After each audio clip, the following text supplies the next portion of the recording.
Let's begin with Nigeria's education challenge and government's midterm response from reported mass failures in JAMB and WAEC to allegations of mismanagement in the student loan scheme. Education remains at the center of our national debate.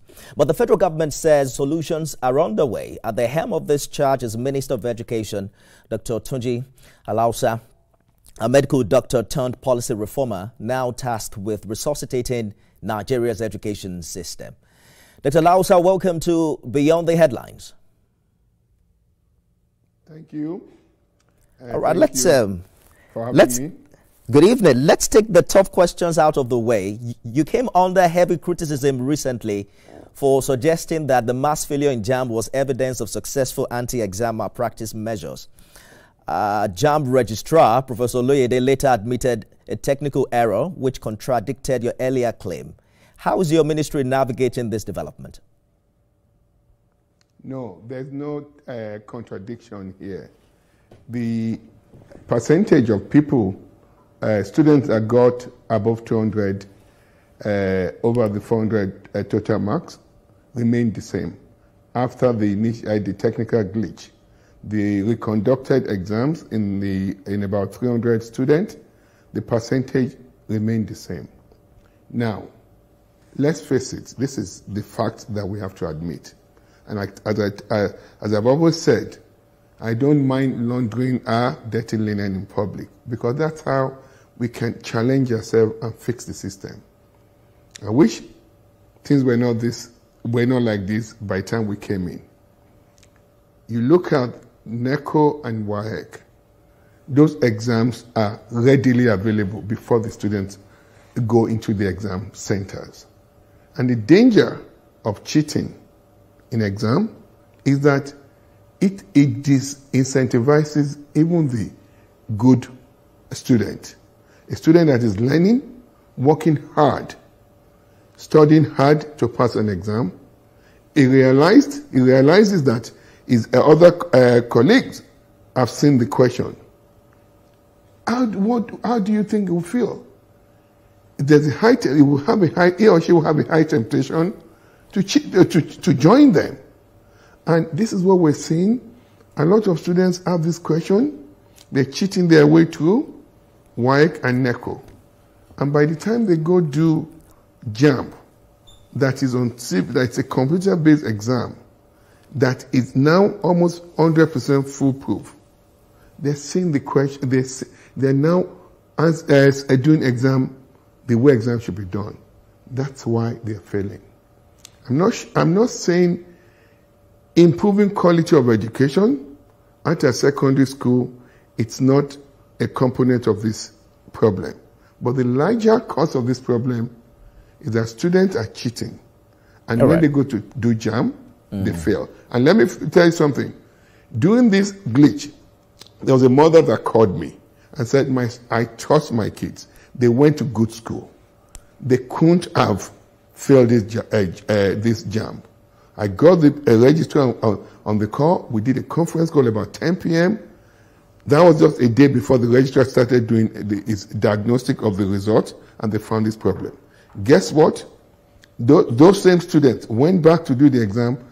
Several of them scored over 300 because they studied. All right. If students studied, they will pass JAM. So I'm still committed to ensuring that WAEC, NECO will migrate to CBT.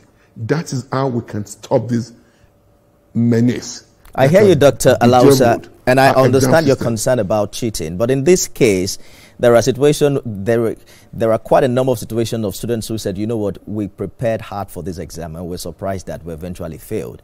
And the JAMB registrar confirmed that indeed there was a technical glitch. We're also hearing now that a 10 billion naira lawsuit has been filed. We spoke with a lawyer on this show last week. How is your ministry responding to this legal action? Do you foresee compensation or redress for victims of JAMB system failure? Let me tell you something. I'm not a legal expert, but let me tell you, this is logical and common sense. There's no alibi here. What are you filing a suit for? There was a glitch. which happens. Look at UK exam system. I'll tell you what happened last February in the exam that UK government conducts for doctors. There was glitch. They found that some people that shouldn't have passed were reported as passing. The ones that failed were reported as they passed. They realized that they had some glitch. They came out publicly, redid the exam, corrected their fault. There was simple glitch. And what happened, even before parents started shouting about this glitch, JAMB had done their own internal control. They know, based on states, they know the states that are high performing and the states that are not performing well. As they were analyzing those their own internal data, they realized that there was something wrong before the outcry. So they knew, and within days, they did expansive review of the process and realized what happened. It was a technology glitch, which could happen anywhere, and it's been fixed. Now, 1 week or 1 week after, the students have they've taken the exams again. The ones that passed know, the ones that did not pass know what they scored. So if anybody is going to court, let them go to court. It is a free country. Our judges know. They decide this case. They decide these cases based on the law of the country. But let me tell you, it's just a small pocket of elements in our society. They don't want us to do the right thing. They are the largest, they are the biggest noise maker. But they won't stop us. Yeah. This President I understand your concern. Give me 1 second, please. Give me 1 second. Yes. Give me 1 second. This President Bola Ahmed Tinubu, believes fervently and benevolently in human capital development.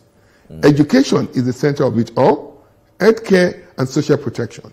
We will ensure that our exam system is clean, and we maintain it's a sanctuary that every child that goes into those exam hall will be treated fairly and equally.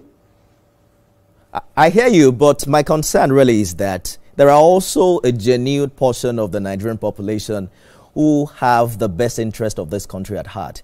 And the reason for asking bold questions is to put public servants, make them accountable in such a way that things can get better. Because you are saying NECO and WAEC should go digital. Just recently, the DSS and police arrested 20 suspects for hacking the 2025 JAMB CBT exams.